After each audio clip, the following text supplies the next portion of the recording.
Gora science సెంటర్లో history of science సంబంధించి posters ఉన్నాయి. ఈ సైన్స్ ఎలా అభివృద్ధి చెందింది అని చెప్పి తెలుసుకోవడానికని ఇక్కడ ఉన్న పోస్టర్లో మనం ఈరోజు ఇక్కడ గెలీలియో తను ఒక కెథడ్రల్లో ఉన్నప్పుడు రూఫ్ పైనుంచి ఒక లైట్ వేలాడింది. గెలీలియో ఇక్కడ నించుని ఉన్నాడు. ఇది 1588 సంవత్సరం. గాలి వచ్చింది. గాలి వచ్చేసరికల్లా ఈ ల్యాంప్ ఏదైతే కొవ్వొత్తి లోపల ఉంది వెలుగునిస్తోంది, అది ఊగడం మొదలుపెట్టింది. ఆసిలేట్ అవుతూ ఉంటే గెలీలియోకి దాని మీద శ్రద్ధ వచ్చింది. అంటే స్వింగ్ ఇలా అవుతుంది. స్వింగ్ ఎలా అయితే ఉయ్యాల మనం ఊగుతూ ఉంటామో, ఎడం పక్క నుంచి కుడి పక్కకి, కుడి పక్క నుంచి ఎడం పక్కకి అలా ఊగుతూ ఉంటుంది. ఒక సైడ్ నుంచి అటు వెళ్ళి మళ్ళీ తిరిగి, అంటే లెఫ్ట్ నుంచి రైట్కి వెళ్ళి మళ్ళీ తిరిగి లెఫ్ట్కి వచ్చిన, రైట్ నుంచి లెఫ్ట్కి వెళ్ళి మళ్ళీ రైట్కి వచ్చిన వన్ ఆసిలేషన్ అంటాం. అది చాలా ఫిక్స్డ్ టైమింగ్లో ఉంది అని చెప్పి గెలీలియో గుర్తించాడు. ఇది 1588లో. కానీ ఆయన అంతగా శ్రద్ధ చూపించలేదు. కానీ 1602లో ఆయన అబ్జర్వేషన్ని ఎక్స్పెరిమెంటల్గా ఆయన చూశాడు. ఎందుకంటే అది ఫిక్స్డ్ టైంలో ఉంటుంది కాబట్టి టైం మెజర్మెంట్కి బాగా ఉపయోగపడుతుందని. ఏదైనా ఒక దారానికి కానీ తాడుకు కానీ ఒక వస్తువు టాప్ నుంచి ఫిక్స్డ్గా ఉన్న టాప్ నుంచి వేలాడి తీసినట్లయితే అది ఊగుతూ ఉంటుంది, ఉయ్యాలలాగా స్వింగ్ అయినప్పుడు అది ఫిక్స్డ్ టైమింగ్ సమయం చూపిస్తుంది. వన్ ఆసిలేషన్ అంటే లెఫ్ట్ నుంచి రైట్కి, రైట్ నుంచి లెఫ్ట్కి రావడం వన్ ఆసిలేషన్. అలా ఒకసారి వెళ్ళి రావడం స్వింగ్ అంటారు అన్నమాట, వన్ స్వింగ్. దీని మీద ఎక్స్పెరిమెంట్ చేసి కాన్స్టెంట్ టైం ఉంటుంది, టైం మెజర్మెంట్కి ఉపయోగపడుతుంది. దీన్ని పెండులం అంటాం, తెలుగులో అయితే లోలకం అంటాం. అయితే తను చేసిన ఎక్స్పెరిమెంట్ ఏమిటి అంటే కాన్స్టెంట్ లెంగ్త్, అంటే పైన హ్యాంగ్ చేసిన దగ్గర నుంచి సెంట్రావిటీ గ్రావిటీ ఆఫ్ ది ఆబ్జెక్ట్, మనం ఏదైతే ఏ ఆబ్జెక్ట్ అయినా సరే దానికి సమానంగా ఉన్నట్లయితే ఒకే టైము దానికి చూపిస్తుంది. అందుకని లెంగ్త్ మీద ఆధారపడి ఉంది, అంతేగాని కింద మనం వేలాడదీసిన వస్తువు మీద ఆధారం లేదు.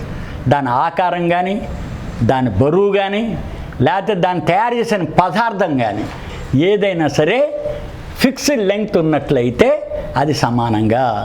దీంతో మనం గడియారాలు తయారు చేశారు. మీరు చూసుంటారు పూర్వకాలంలో లోలకంతో చేసిన గడియారాలు 25 సెంటీమీటర్లు ఉన్నట్లయితే అది అర సెకండ్ టైం తీసుకుంటుంది. అదే ఈ లెంగ్త్ కనుక 1 మీటర్ ఉన్నట్లయితే 1 సెకండ్ టైం తీసుకుంటుంది. అంటే ఇలా వెళ్ళి మళ్ళీ తిరిగి వచ్చేసరికల్లా 1 సెకండ్. దీనికి ఎస్కేప్మెంట్ వీల్ అని పెట్టి గడియారం ముళ్ళు తిరిగేట్టుగా తయారు చేశారు. అందుకని మొట్టమొదట కాలం కొలవడానికి ఒక ఇన్స్ట్రుమెంట్ ఏర్పాటు చేయడానికి గెలీలియో తన అబ్జర్వేషన్ని తెలియజేశాడు. అందుకని 1588లో తను చర్చిలో ఉన్నప్పుడు ల్యాంప్ గాలి వస్తే ఊగిన దానికి అది ఫిక్స్డ్ టైమ్గా ఊగుతోంది అని చెప్పి తను కనుక్కున్నాడు, తను తెలుసుకున్నాడు అనమాట. హీ డిస్కవర్డ్ దానిలో ఉండే దాన్ని. దీన్ని తర్వాత శాస్త్రజ్ఞులు అందరూ కూడా ఒక టైం స్కేల్గా దాన్ని డెవలప్ చేశారు. తర్వాత మొట్టమొదటిలో ఈ పెండ్లం క్లాక్స్ అనేవారు. కానీ పెండ్లం క్లాక్స్ నుంచి అభివృద్ధి చేరి దాంతో స్ప్రింగ్ లోడెడ్ ఎస్కేప్మెంట్ వీల్స్ కింద, దాంతో ఇప్పుడు క్వార్ట్స్ వచ్చాయి, ఎలక్ట్రానిక్స్ మీద వాటిలు వచ్చాయి. ఏది ఏమైనా సరే మనం అభివృద్ధి చెందాలి, సైన్స్ అభివృద్ధి చెందాలి అని అంటే మనం తప్పనిసరిగా రిపీటెడ్ ఎక్స్పెరిమెంట్స్ చేస్తూ ఉండాలి. పూర్వీకులు మన శాస్త్రజ్ఞులు చేసిన ఎక్స్పెరిమెంట్స్ కనుక రిపీటెడ్గా చేస్తూ ఉంటే మళ్ళీ మనకి కొత్త ఆలోచనలు వస్తుంటాయి. కొత్త ఇది మనం ఇన్స్ట్రుమెంట్స్ కనిపెట్టగలం, దాని తర్వాత సిద్ధాంతాలను మనం రూపొందించగలం. ఇంకా మనం బెటర్ సైంటిఫిక్ నాలెడ్జ్ని పొందగలగడానికి వీలుంటుంది. అందుకని గెలీలియో ఎప్పుడో ఒక 500 సంవత్సరాల క్రితం తను చేసిన ఈ ఎక్స్పెరిమెంట్స్ అన్నీ ఉపయోగపడుతుంది. దీన్ని లోలకం అంటాం తెలుగులో, ఇంగ్లీష్లో పెండులం అంటాం. ఈ పెండులంలో మళ్ళీ రకరకాల దిట్స్ కావాలి. సింపుల్ పెండులం ఏదైనా సరే ఒక వస్తువుని ఒక దారానికి ఫిక్స్డ్ టాప్ ఉన్న దగ్గర చేసితే ఇది గ్రావిటేషన్ పుల్ వల్లనే జరుగుతుంది. భూమి తన ఆకర్షణ శక్తి అందుకని గ్రావిటేషన్ పుల్ వల్లనే అది ఫిక్స్డ్గా ఊగుతూ ఉంటుంది. అయితే మనం ఏదైనా ఒక వస్తువుని వేలాడదీసి పక్కకి లాగి ఉయ్యాలలాగి వదిలేస్తే అది ఆగిపోతుంది. కారణం ఏంటంటే ఇట్ లూజెస్ ఎనర్జీ. మనం పక్కకి లాగినప్పుడు ఎనర్జీతో ఒక ఫోర్స్ తోటి దాన్ని డిస్టర్బ్ చేస్తాం. పక్కకి తీసినట్లయితే ఒక ఫోర్స్, ఆ ఫోర్సు గ్రావిటేషన్ పుల్ వలన వర్క్ డన్ కాబట్టి డిసప్పేర్ అయిపోతుంది. అని దీనికి మనం స్వింగ్ అంటే మీరు చూస్తుంటారు, పిల్లల్ని ఉయ్యాలు ఊపుతుంటే మనం ఒక చిన్న పుష్ ఇస్తుంటాం. It's called a kick. ఆ కిక్ అన్నది ఏదైనా కనుక మనం ఇస్తుంటే అది కంటిన్యూస్గా రన్ అవుతూనే ఉంటుంది. అందుకని గడియారాల్లో వాటిల్లో కూడా మనం లోలకాన్ని చూసినట్టే చిన్న కిక్ ఇస్తారు.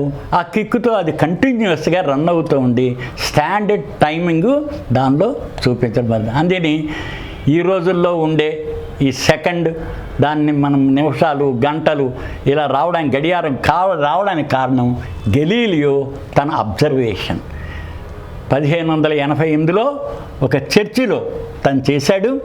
పైసా అనే దగ్గర ఆ చర్చిలో తను అబ్జర్వ్ చేసిన కెథడ్రల్లో అబ్జర్వ్ చేసిన ల్యాంప్ మూమెంటు ఈరోజు మనకి పెండులం క్లాక్స్ రావడానికి అవకాశం వచ్చింది.